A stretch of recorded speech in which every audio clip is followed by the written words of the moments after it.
I'm Emelia, and today we'll be talking about a new investigation into the police shooting of Nooran Rezayi and Zohran Mamdani's housing plan. I'm Chris, and we're going to be also talking about a murder in Mohawk territory, as well as a white supremacist rally in Shawinigan. Welcome to the Is Rover.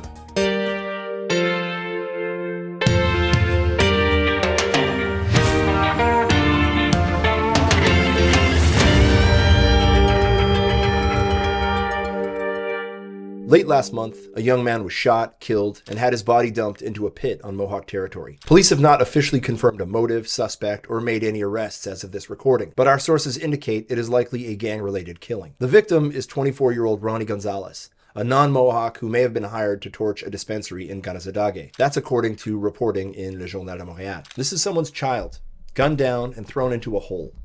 Making matters worse, it was a Mohawk teenager who found Gonzalez's body on the morning of May 29th. Gonzalez's murder comes just months after dispensary owner Nooran was shot near his home in Kanesatake. Theoret's dispensary, the Sweetgrass Lodge, was burned to the ground last summer. There have been multiple shootings at dispensaries on the territory and some 38 arsons in less than 2 years. There are dozens of cannabis shops that line Kanesatake's main drag. Most are operated by locals who make a decent living by undercutting Quebec's government-run dispensaries. But there are also megastores that serve alcohol, operate slot machines, and bring thousands of non-locals onto the territory every year. Those megastores are putting the mom-and-pop shops out of business. They're also attracting a criminal element into Mohawk territory. One such store, the Green Room, was the site of a gangland hit during a party in the summer of 2021.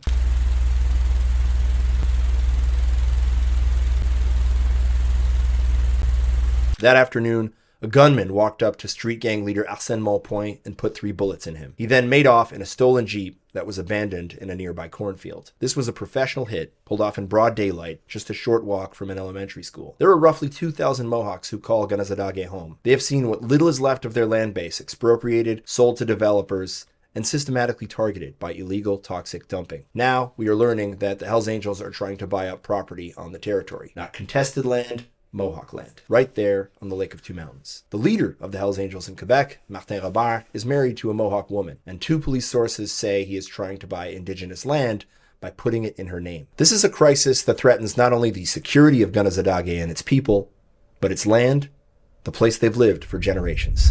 So, Chris, you've done a lot of coverage in Kanesatake. You're connected to a lot of local people there. How's the community doing after this death? People are really upset. They're scared. They're pissed off. They don't exactly know who to turn to. There's not a lot of trust between the community and the SQ, the police body that patrols the community and basically started the Oka crisis in 1990. There's not a lot of trust in the institution of the band council. It's seen as like an extension of the federal government. So they don't exactly know where to turn because there's never really been a history of turning to some kind of outside authority and it ending well. So then they're left with like, well, how do we solve this problem? And that's where they're stuck. I've heard people wanting to blockade the road. I've heard of people wanting to take direct action against some of these dispensaries. Because at the end of the day, these are like maybe a half dozen dispensaries that are problematic. Really problematic, the ones that kind of bring in a lot of outsiders and the ones that are very clearly partnered with organized crime. A minority of locals are benefiting from this, and a vast majority of or at least everybody I've spoken to is fed up with this, and they want something to change, but it's not clear how it's going to change because the problem is so far along. Mm-hmm.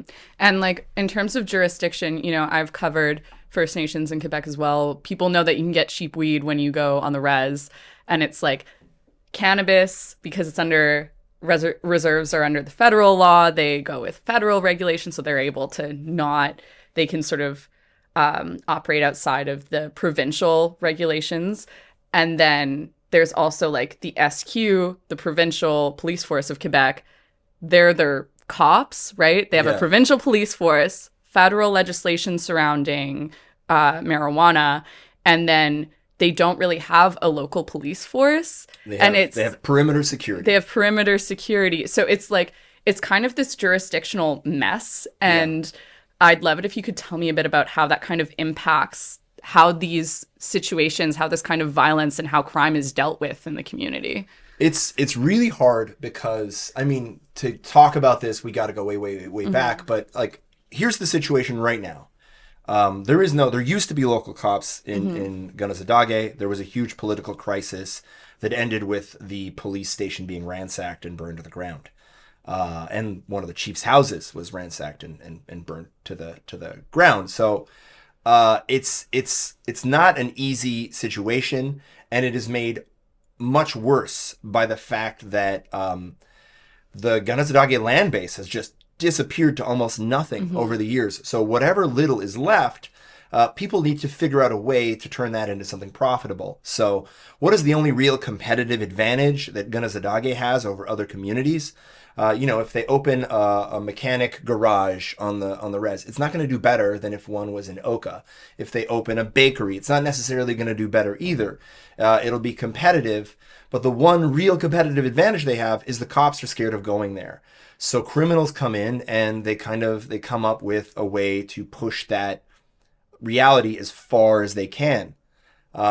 This started like dispensaries on the res started in 2018 when Clifton Nicholas, who is a journalist, filmmaker, excellent human being, he launched it to help people. Like that was the idea. It was in a small section of a gas station. He was selling cannabis for medicinal purposes. I think at the time he wouldn't sell it to anyone under 21. It was he wanted it to be something beautiful, and it's been turned into like something grotesque in some of these in some of these places, like the Green Room, like High Times.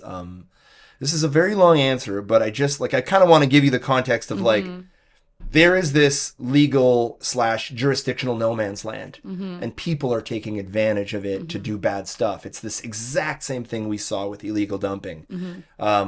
There would be illegal dumping. The locals would go to the Health Canada and say, well, look, I feel like I'm sick because of the illegal dumping. And Health Canada would say, dumping is a Quebec thing, so you should talk to the Environment Ministry. And then they would go to the Environment Ministry, and the Environment Ministry would say, well, you're on Crown land. That's more of an Ottawa problem. Or go to your band council. They'd go to the band council. You know what I mean? Like they would constantly be. So this is a perfect recipe for people having no faith in the institutions and people taking justice into their own hands. And unfortunately, that's what this is, right? It's someone being killed. Oh, maybe that's what our sources are telling us that are very close to the investigation. Someone was killed over essentially a property dispute, right? And it's not the first time it's happened on the res, and it's really scary. Yeah. And you talked about it a little bit already, but why does this keep happening? It's weird because, like, you know this from your own reporting, and Indigenous people are over-policed to the max, right? They are slapped with the most severe punishments for the most minor behavior. You know, if you're caught doing drugs in the city and you're Indigenous, the treatment you'll get from police is much different than if you're white. That's something that's documented in like countless reports. We don't even need to mention a specific one.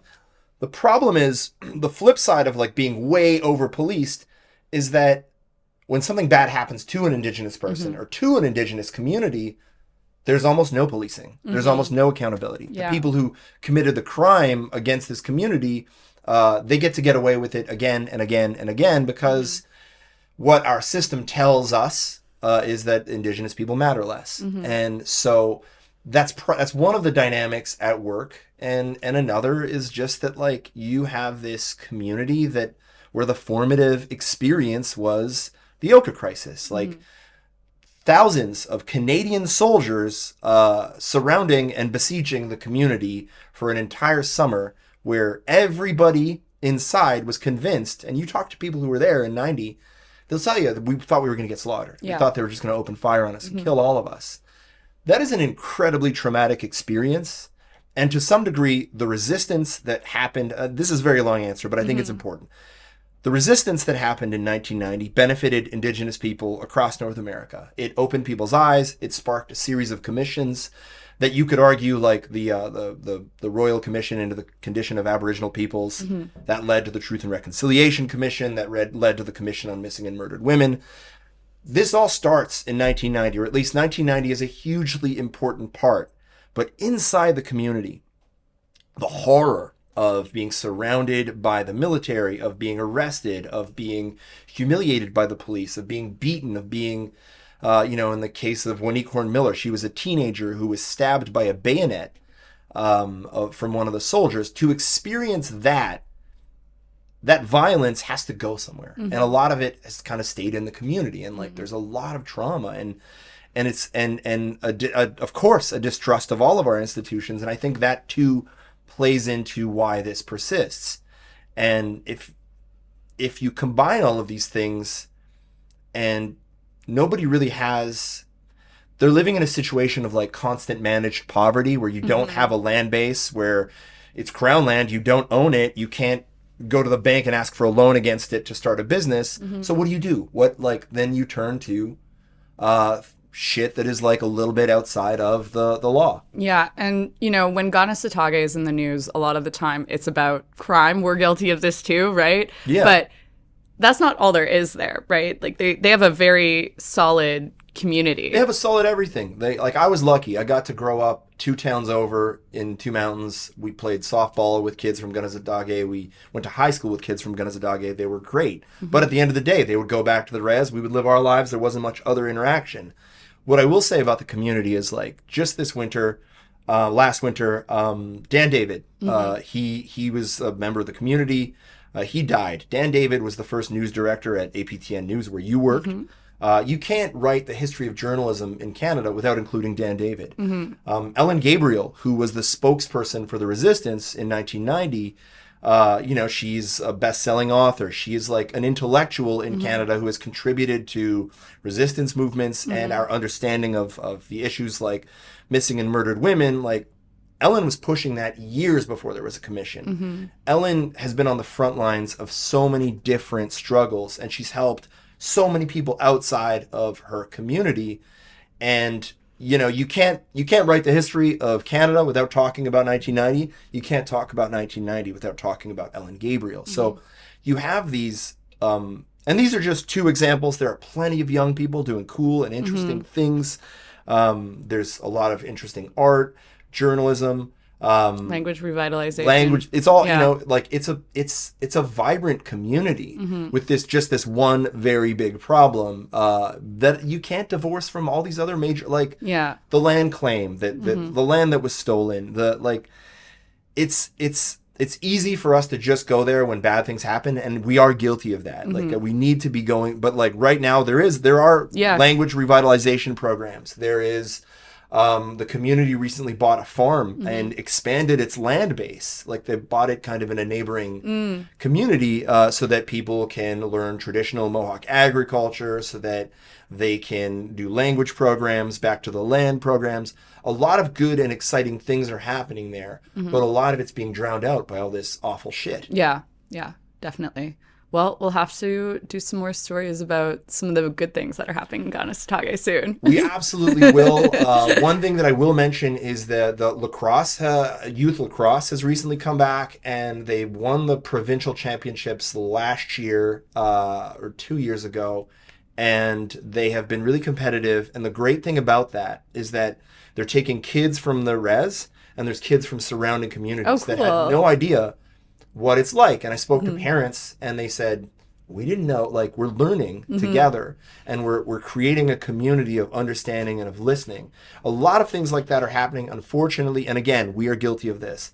We're not putting it out there enough. So, go lacrosse. That's friggin' awesome. There's always great softball teams that come out of there. I get creamed every summer. We happen to have to face the team from the res. We get annihilated. And I'm looking forward to it again this year. That's great.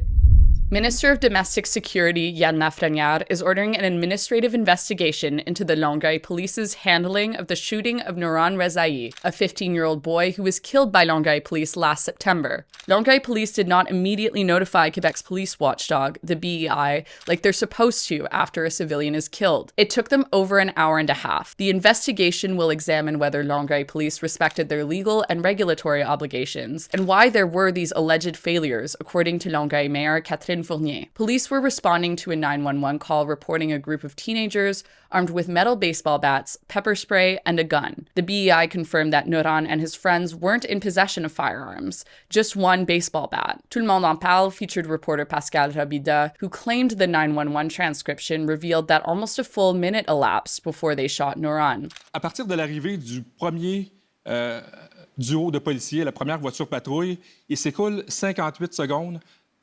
précisément avant que les coups de feu retentissent et que Nooran Rezayi meurt. However, surveillance footage shows police actually shot Nooran less than 10 seconds after arriving on the scene. Radio-Canada's initial reporting on the incident still states the false timeline broadcast on Quebec's biggest talk show. But CBC's article published June 1st about the upcoming investigation says that less than 10 seconds elapsed. This latest administrative investigation is different from the investigation into the shooting itself. The BEI submitted its report on the shooting to Quebec's Public Prosecution Office, the Directeur des Poursuites Criminelles et Pénales, which will decide whether or not to charge the officer in question with a crime.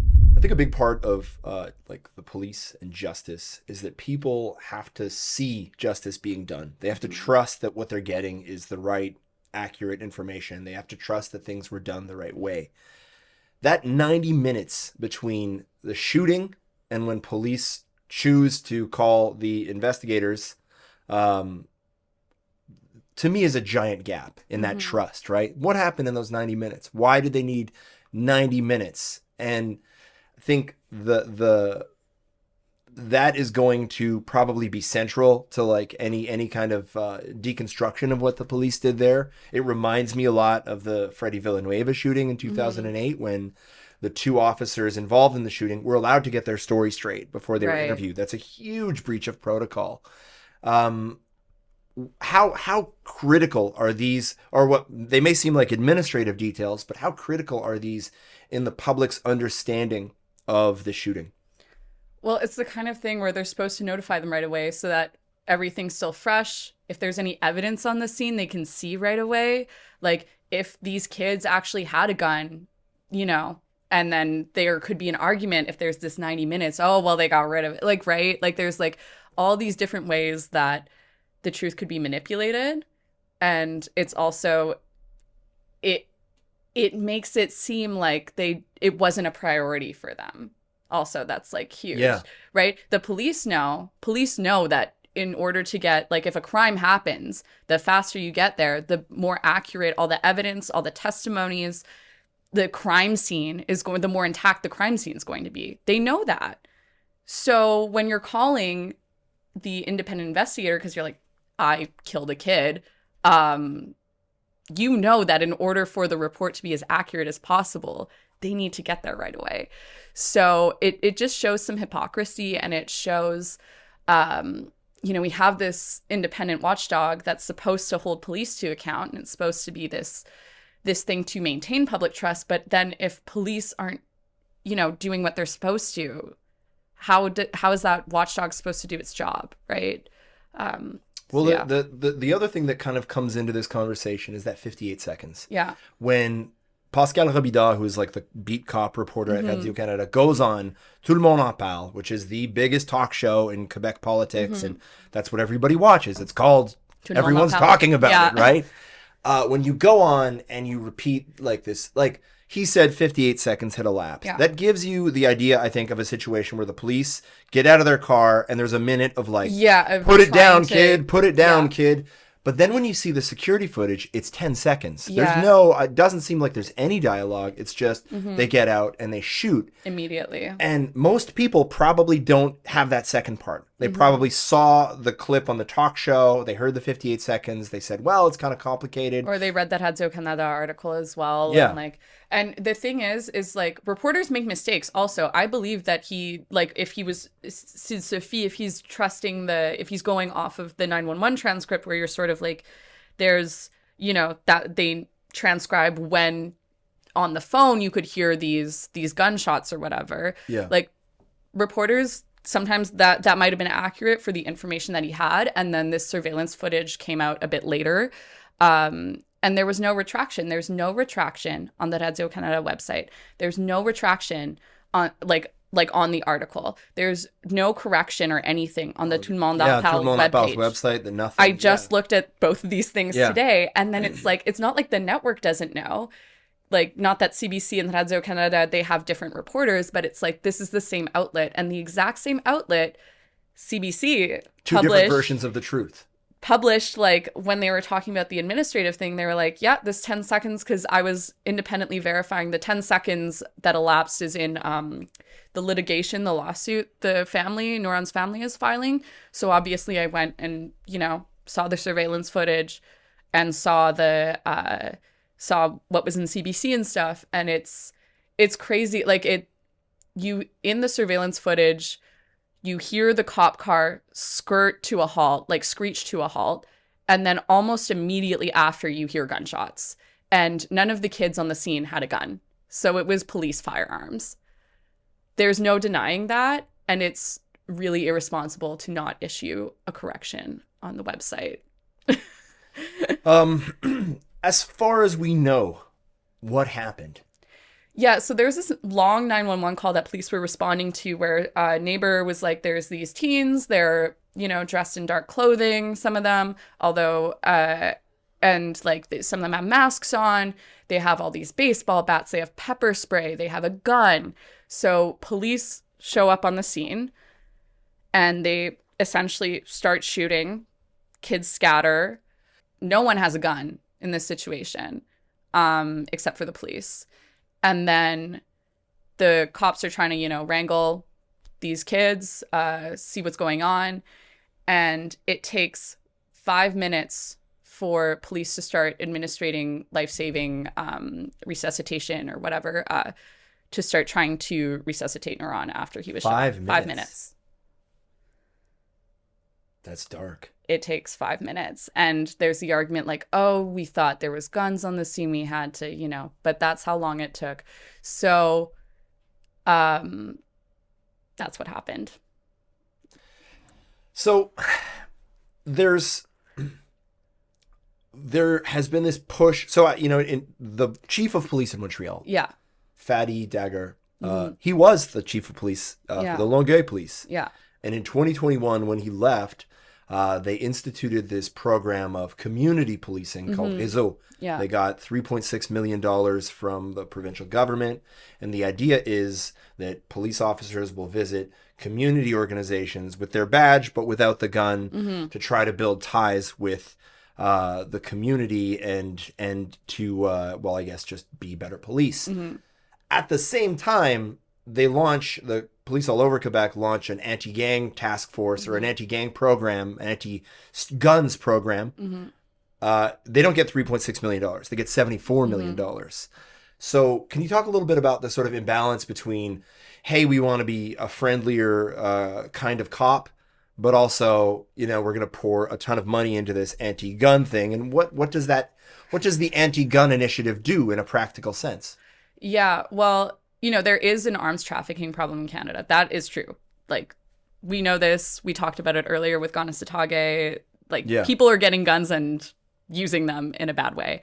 However, this program was launched in, I think, 2021, and it was like on the heels of like the height of the big Black Lives Matter protests that were happening in 2020. The Réseau community policing program? Or yes, the guns well, both. Yeah. Both. Yeah, they were. Yeah. They were launched simultaneously. So a lot of people were lauding the Longueuil police for this like progressive approach. They're like, whoa, this is so cool. But at the same time, they were increasing the amount of street checks where police just randomly go up to people and are like, you know, just ask them questions. You can walk away, by the way, during a street check. But most people don't know that. You're scared. You can walk right? away. But anyway, so where they just go up to people and they start asking them questions. Sometimes they frisk them, like, you know, with no probable cause. Like, it's so yeah, it's supposed to be preventative. During this time where they were increasing the street checks, Arab people were 1.7 more times likely than white people to get street checked. Black people were twice as likely to get street checked. Yeah. So they're doing this thing where they're trying to connect with people, but then it's also at the same time they're increasing surveillance on these people. Yeah. And randomized surveillance. And there's right? a lot more money, energy, and attention going into the surveillance. They've increased the police presence. Yeah. And then you see what happens with this shooting where it's, you have a bunch of kids of color hanging out and the response is shoot first, ask questions later. That was their response. There's like kind of no denying that. And who this 911 caller is, what their motives were. Like, I believe that they saw a bunch of teens hanging out together. Maybe they saw the baseball bat and maybe they thought they saw something else. You jump to conclusions. But you jump to conclusions because these kids are brown and black, right? Yeah. Like, that's sort of the impression that people are getting. Yeah. So all of this alleged trust building that happened is kind of like... down the toilet. It's a little bit down the toilet because even if there are some officers who made genuine connections with people, even if there are some officers who were like, really into it and like we're talking to community members, it doesn't change the fact that you have police who got on the scene and did this and took 90 minutes to call the BEI. Every cop on the scene was complicit in that. Yeah. So, if that is how police are allowed to operate, even the quote unquote good ones, it cancels it out because you don't know who you're going to get. Right. Yeah. So yeah, it was like in Ted Rutland's piece for The Rover, he wrote about that last fall. He sort of gets more into the erosion of trust. And like I said before, Nooran's family is also suing the Longueuil police service because they're like, you showed up and killed my kid. They took the kid will never come home. The kid will never come home. Yeah. And he wasn't even wearing the same colored clothing as the kid who allegedly had a gun. Yeah. Like, he was just a kid who happens to be not white. Yeah. Sitting on the wrong street corner when the cops arrived and opened fire. Yeah. Almost immediately. Yeah. Yeah. This reminds me of the Freddie Villanueva shooting. In 2008, this 18-year-old unarmed kid was hanging out with his brother. His brother had, at the time, a criminal record or some kind of involvement, but it was minor. Mm-hmm. They were playing a dice game in the parking lot of an arena, and the police used this justification to approach them, that dice games are illegal. We later found out that no cop had ever used this bylaw, this like anti-dice games bylaw. They were just approached a bunch of black kids and kids of color. The situation devolved. They got into a struggle with one of the kids. Cops claimed their lives were in danger. None of the kids were armed. And Freddie Villanueva, who was unarmed and by all accounts a great kid, was shot a bunch of times and died. And one of the major problems there, beyond the loss of life, of course, is that the cops were allowed, the two officers at the scene were not immediately separated. You're supposed to separate them right away so that you can get the most accurate version of events. So that, if there are contradictions in their stories, then you realize, okay, well, something has gone wrong. And what ended up happening is there was a public coroner's inquest into the death of Freddie Villanueva. We found out all kinds of shitty things that happened with the cops and people of color in Montreal North. And it was so bad that the province created this thing called the BEI, the Bureau des Enquêtes Indépendantes, which is supposed to police the police. And what we've found since then is, it hasn't really done its job, unless you believe that every single police shooting over the last 10, 11 years has been clean. Because in all of these cases, the BEI officers were cleared. Or sorry, the police officers were cleared by the BEI. There have been dozens of shootings, and each of them was apparently clean. And I think, the cops can be great, but no one's perfect. And when you look at it that way, and you think, okay, well, there was all this reform almost 20 years ago, but it's still happening. Yeah. And it's still happening to the same kids, the same kinds of kids. Then I think we have to ask ourselves larger questions about, do we really need just a kinder, gentler machine gun hand, or do we need a new way of doing this policing Well, and thing? It's also like, if you're a doctor and you are negligent with a patient and they lose their life, you could lose your medical license. But those kinds of rules don't seem to apply to police. Like right now, the officers who were involved or who were on the scene in that shooting are still working. They're still like, it's still happening. They're still doing their job. They're still interacting with these people, with this community. And right now, so the BEI has written up its report that they have given to the DPCP. So there will be likely, and then the DPCP decides if there's going to be a trial, and then the trial happens. So even like in the meantime, the police are still actively on duty, right? Like there's no... They're still out in the field. Business as usual. It's business as usual. And then down the line, we'll find out, like, after, like, months and months, then we'll find out if this officer is getting criminally charged or not and what's going to happen if they're still going to be allowed to police, right? And it's, you gotta question, like I said, any other profession that is, like, a profession agrégée or you have, like, an official certification, if you are negligent or actively do harm on the job, you can no longer do that job anymore in a lot of cases. It just doesn't seem to apply to police. So I think that's a huge reason why there's a huge erosion of public trust, especially in Longueuil right now. Well, thanks for bringing this up, and we're going to keep our eye on it.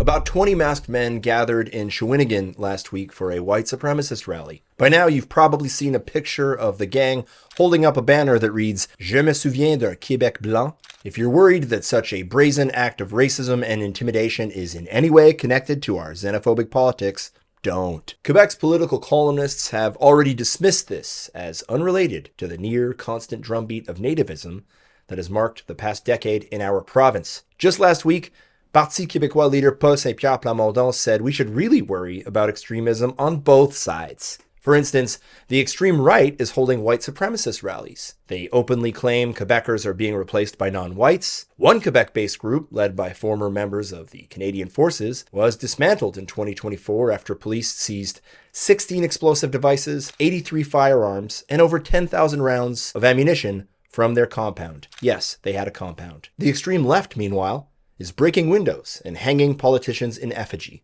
So really, this is a both sides kind of problem, right? No, of course not. Some 56% of Quebecers have a negative view, or a very negative view, of Islam. In the rest of Canada, it's 36%. That's according to an Angus Reid poll published in 2023. And it was a young man radicalized right here in our province who shot and killed 6 people at a Quebec City mosque in 2017. Where does most of that hate come from?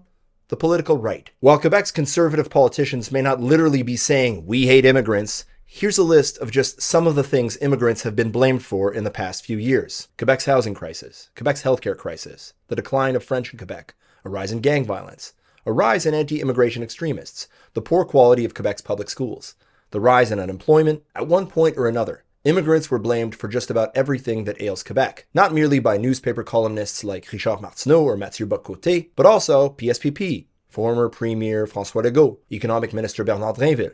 The list goes on. Under normal circumstances, most people would see this for what it is. Good old-fashioned scapegoating by desperate politicians. But we are not living in normal circumstances. We're facing a cost of living crisis that is radicalizing people on the margins. Rents have doubled in the past 10 years. An entire generation has been priced out of buying a home. Meanwhile, the richest 20% of our province, a category that includes our political leaders, owns 60% of the wealth. The rest of us have to fight for whatever is left. That kind of desperation is a dangerous thing to play with. And while I don't think there is a direct line from the politicians to the masked white supremacists in Shawinigan, the political climate in Quebec is worse now than it's been in my lifetime. Some people, some columnists are blaming the rise of white supremacy in Quebec on American influence, but as you kind of listed, can you tell me a bit about why this is also a reflection of Quebec's influence?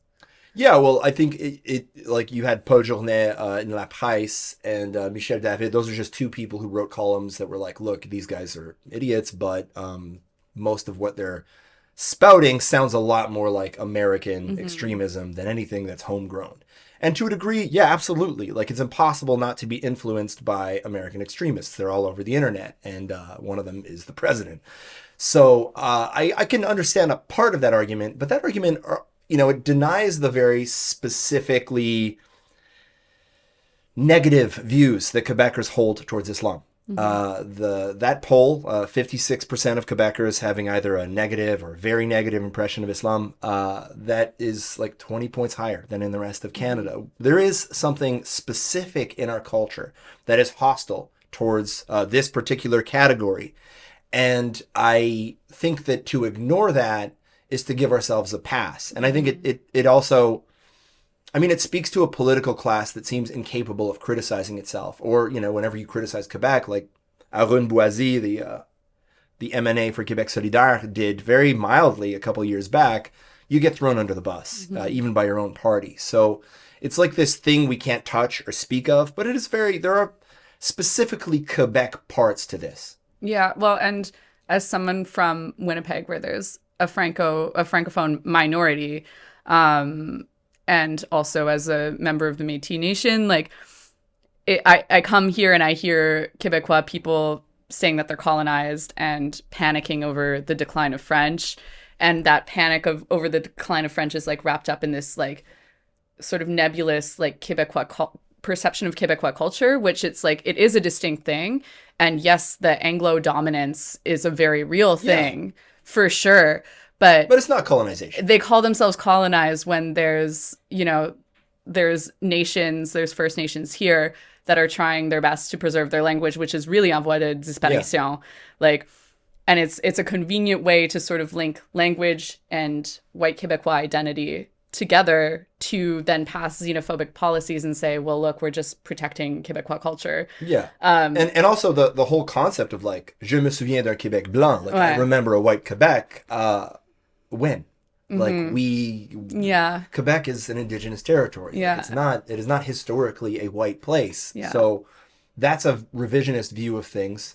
Paul Saint-Pierre Plamondon very recently said, well, you know, Quebecers are not people whose lot in life was informed by colonial domination. We did not colonize anybody, which is absurd. It's like was explicitly a colonial project. Like, why did we convert indigenous people to Catholicism? Why claim this land on behalf of the crown? Like, it is very much it's always been a colonial project.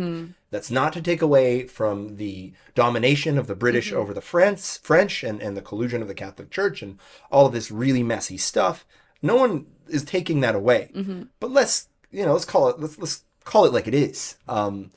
It is a revisionist view to refer to it that way. And when you get to pick and choose, like it's like some politicians and some columnists, they want to be both victim and perpetrator. They want to have all of the benefits of having perpetrated colonialism, dominance over everyone in the province, dominance over the territory, dominance over the law, the ability to change our own constitution whenever we feel like it unilaterally.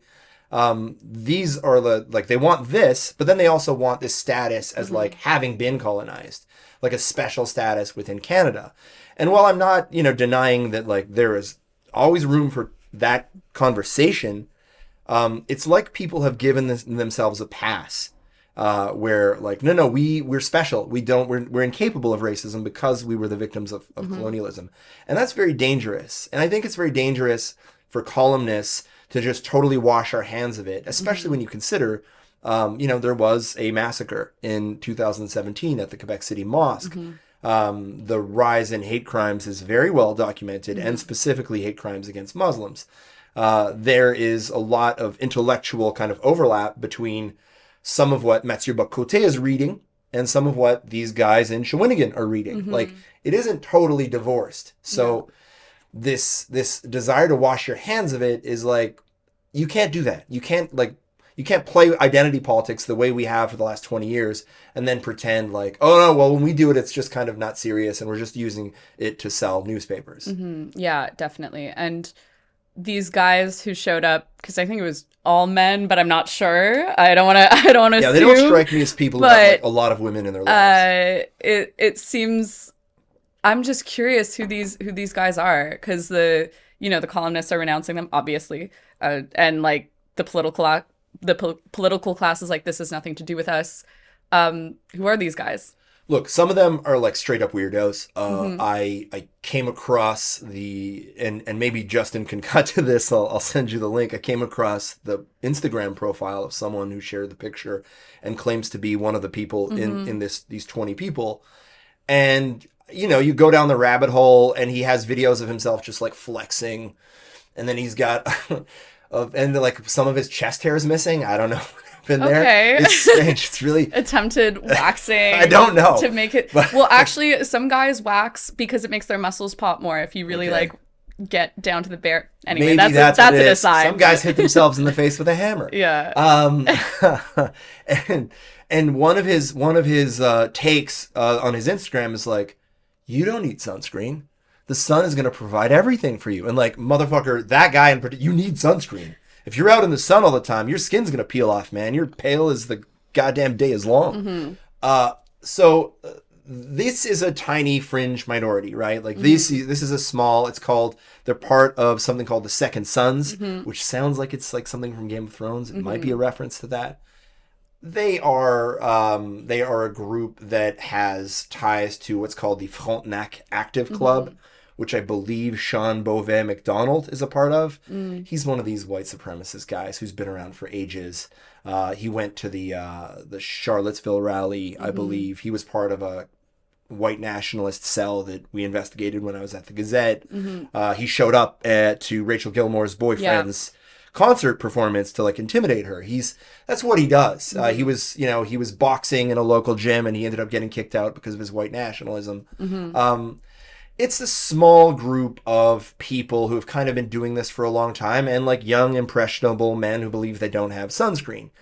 But it's not like all you need is one of these guys to get a crazy idea and execute it. And that's not outside of the realm of possibilities. That we have radicalism in Quebec and it's homegrown. And to try to pass it off as somebody else's responsibility is incredibly irresponsible. Well, like, yeah, Rachel's reporting, she's been mapping the rise of white nationalism in Canada and been harassed for it.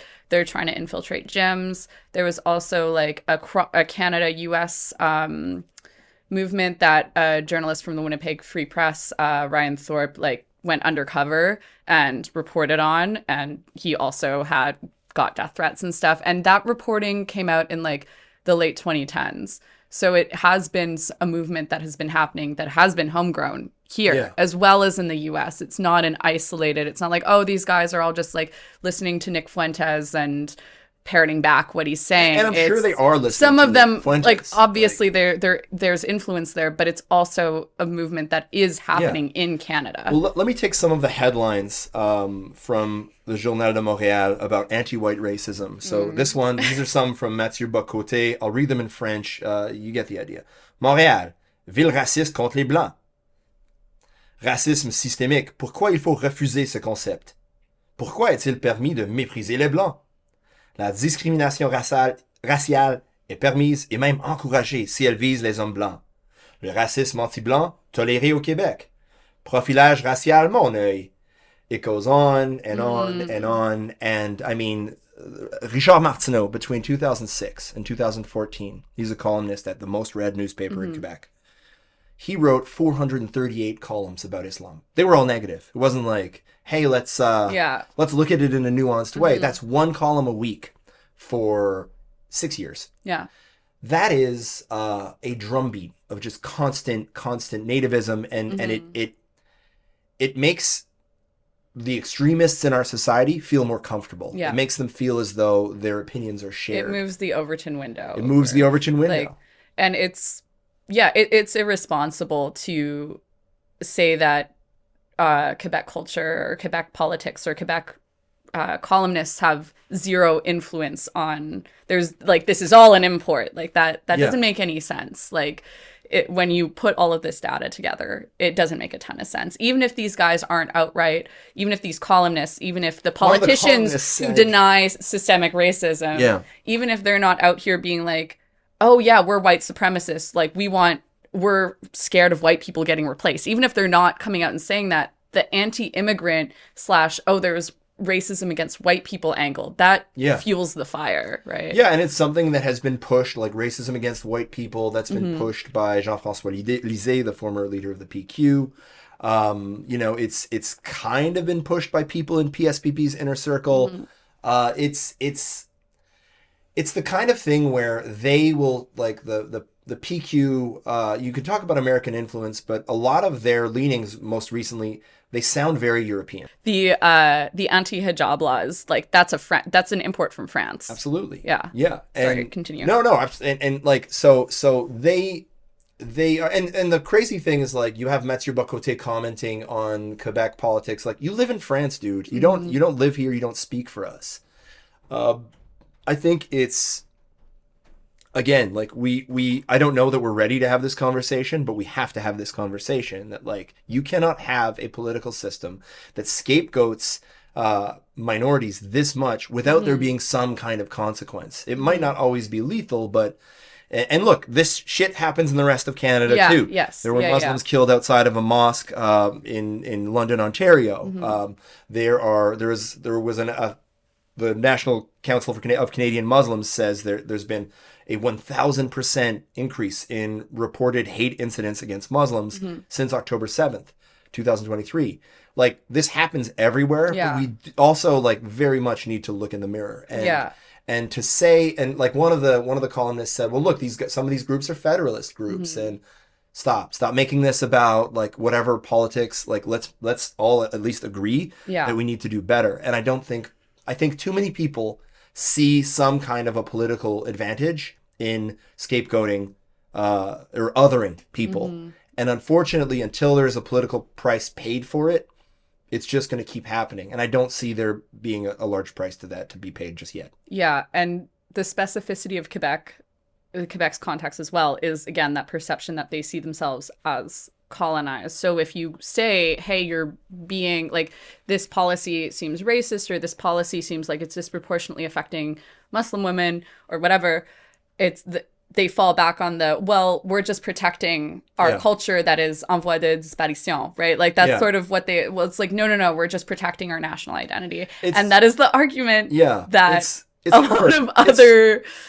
It's hard because you're like in popular culture, you know, there's that song, like, don't like, we promote this, like, idealized version of the past when, like, no, the Catholic Church dominated our lives. We were, Francophones in Quebec were kind of, like, forced to have all these babies and to, like, live this life of constant subjugation. And, you know, I mean, I don't look back to the years of Maurice Duplessis fawningly and thinking, oh, we're losing some of that.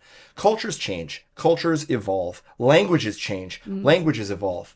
The English language probably has more French-rooted words in it than English words. These things change over time. Nothing is static in history. We're clinging to something that never really existed. We think of this idealized past instead of looking across the table to people who might not look exactly like us, but who want to build a nation with us or who want to build a better society. They speak French, we speak French. Maybe they practice a different religion. Maybe their culture is a little different than ours. But instead of focusing on why that's a bad thing, why not just be neighbors? Yeah, well, and I'll just quickly say that in Winnipeg, I went to school in the Francophone school division and then did some, like, worked at some of the schools as I got older. And it's like we had people from African countries working there and you know, studying there. And we also had, like, hijabi women teaching or, like, being educational assistants or whatever. It was a non-issue because, like, in Manitoba, truly, like, French is like people are working hard to preserve the language there because it truly is in the middle of a like, there's a reason why I have an anglicized accent. My mom was Anglophone, and also a lot of the world around me was Anglophone. And it's like Francophone schools see the value in having, you know, someone from other countries coming to speak beautiful French and help teach kids because they need the staff. A lot of people from Quebec also moved to Winnipeg to teach at schools too. So, like, I had Quebecois teachers, like white Quebecois teachers. I had people from different French-speaking countries in Africa. There were Muslim teachers as well. Like, it was just like, yeah, like, we're all speaking French here. We're all, you know. We have a common goal. Exactly. So it's always ironic to me to see that shutting people out, especially from francophone countries, when you're saying at the same time, oh, but le français est en voie de disparition, on panique. Yeah, right. And for some reason, that conversation very rarely actually involves French communities in the rest of Canada. Oh yeah, no, they don't talk about us. They don't talk about us. It's like, if you want a solution, move to Quebec. Yeah, exactly. Well, no, but then I'll speak French in my accent, and then people will switch to English with me sometimes. So it's like, all right. Yeah, I also wanted to ask you about the Bouchard-Taylor Commission. Like, there have been studies on sort of accommodating for religious minorities in the context of Quebec, and this commission. Yeah, well, so it's hard to talk, like, in the sort of, like, in the post 9/11 period, there was an increase in Muslim immigration to Canada, and there was just more visible Muslims, and a lot of people were made really uncomfortable by that, and which happens in a society. But what the Bouchard-Taylor Commission found was the media amplified very small anecdotes about, okay, a Muslim family going to a cabane à sucre and asking for halal options. These tiny little private accommodations were turned into this crisis of like, we are being replaced. And what the commission found was it was a manufactured crisis. And a lot of the lessons that were learned by the political parties at the time was, manufactured or not, this crisis is getting people excited. And that excitement is translating to political donations, it's translating to political involvement, and it's translating to political gains. Again, there has not been that much backlash against these kinds of politics. Should it happen in the future, maybe we'll see a sea change in Quebec, but I'm not holding my breath. New York City Mayor Zohran Mamdani says he'll be holding negligent landlords accountable as part of his block-by-block housing plan. And for buildings that have suffered chronic neglect, we will work to transfer ownership to responsible stewards. Stewards that include community land trusts, nonprofits,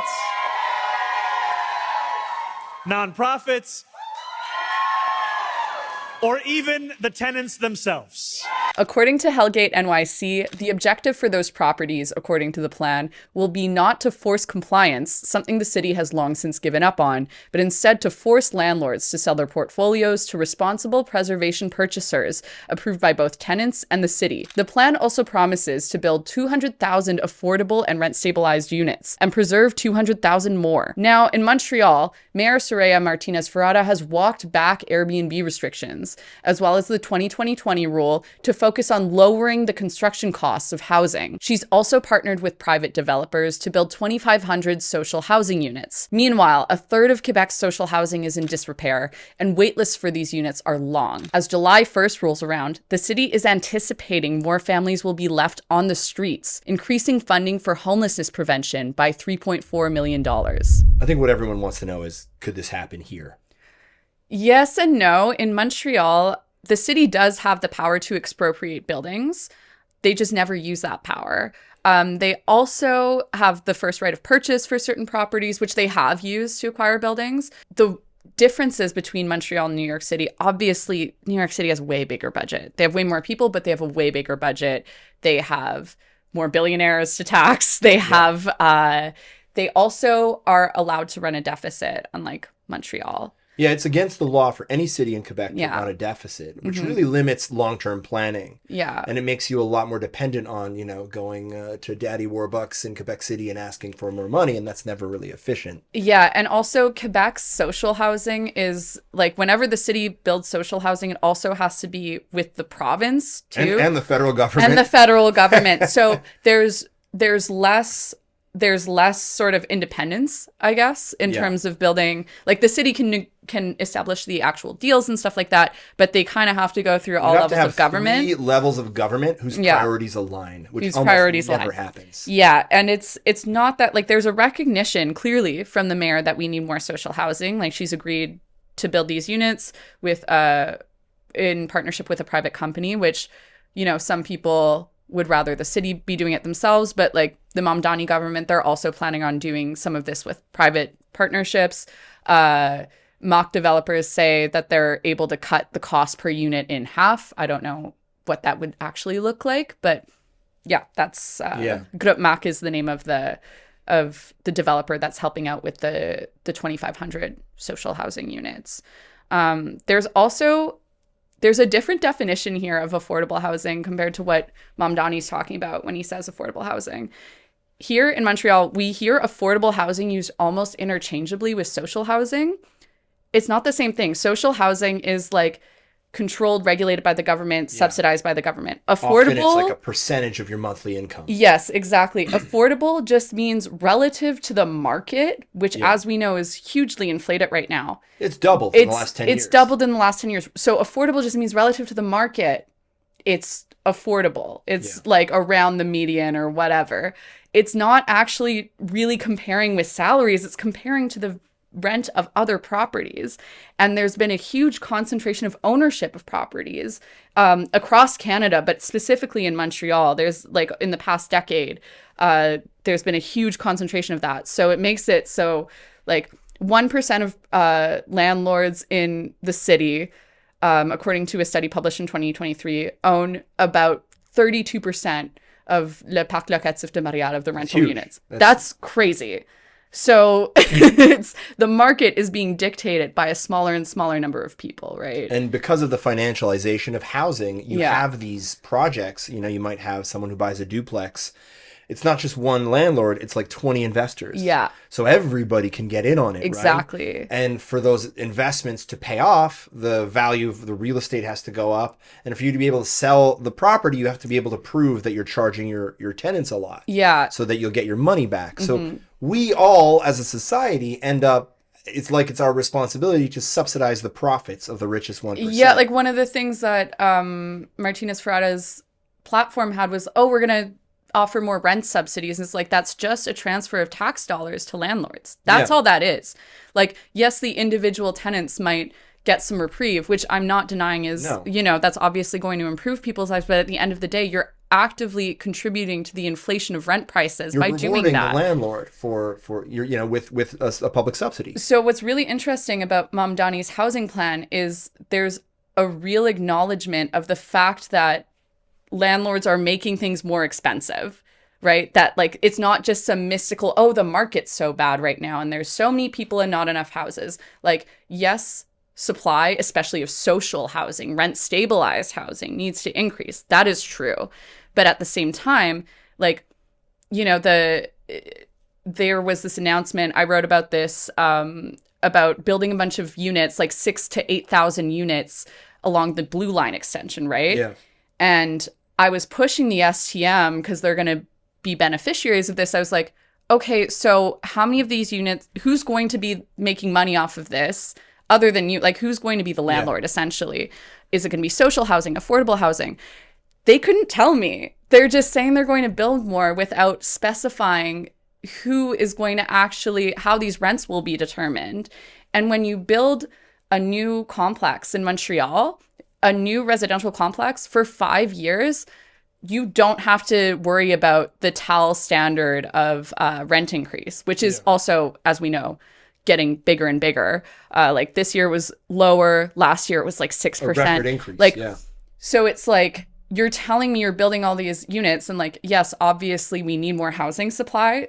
I'm not going to deny that. But to build more supply without actually addressing the fact that there is an incentive to charge as much as possible and there's a greater concentration of ownership of these properties, it seems illogical. Yeah. Even when Mark Carney was last year, I point blank asked him this. I remember you were working on a story. I was working on a story, and I was like, for you guys in that converse, and I asked him, I was like, okay, so you're building a bajillion houses and apartment buildings. I didn't say the word bajillion to Mark Carney at the press conference, but I was like, you're planning on accelerating and building all of this housing. Who's going to set the rents? Because in new developments, the vacancy rates are higher in luxury, obviously. And if all of these units are just left up to the market, they're going to keep going up. That's just what's going to happen. Supply is not a problem when you have money. Exactly. The vacancy rates on expensive apartments are something like 6 to 8%. On cheaper apartments, it's like 1.5%. Yeah, and a lot of those are in disrepair. Even outside of the social housing, we see story after story of negligent landlord, you know, like letting the unit sort of like you're paying them essentially in theory so that they maintain the building, right? Yeah. And even outside of social housing, the affordable units, it's hard to find a good landlord who is actually taking care of their housing. I mean, when the Minister of Housing in the province is asked what we should do to improve the rent crisis, the housing crisis, she says, oh, you should invest in real estate. Like, we have a political class. Just buy your house. Just buy your house. I would love to buy my apartment. I can't afford to. No. Like, are you kidding? I can't afford that. Yeah. So anyway. When you see yourself more in the developer, and when you think that there's a bunch of different directions this could go in, but we as a society, it's a great way to start a sentence. We as a society have lost faith in our ability to do things without the private sector. We always have to partner with the private sector so that it'll cost us less, but in the long term, it always ends up costing us more. Yeah. The private sector has so much influence in the mayor's office. We spoke about that last week. It is not, and like, we don't have any magic solutions. There's definitely some things that are helping, but the overall impression I get is that 200,000 social housing units in New York City, like, that are rent stabilized. It's like, it's a dream almost on steroids. It's almost like talking about the actual issue of profiting from rent is like taboo here. Yeah. Like, even I remember during lockdown, everyone, like, people are starting to get served, blah, blah, blah. There was no nationwide rent freeze. There was no moratorium. Like, some cities had moratoriums on evictions, but like, well, so much of our economy is dependent on these houses gaining value, being sold, and it's very financialized, and it seems as though landlords and property developers, that's the one group of people that is not allowed to lose money. Like, in most other businesses, you're making an investment, it's a risk, right? Too big to fail. But then when it comes to rent profits, it's like, don't. So anyway, it was when I saw the announcement that the city of New York was actually going to actively start expropriating buildings from these landlords that they've told time and time again, deal with this.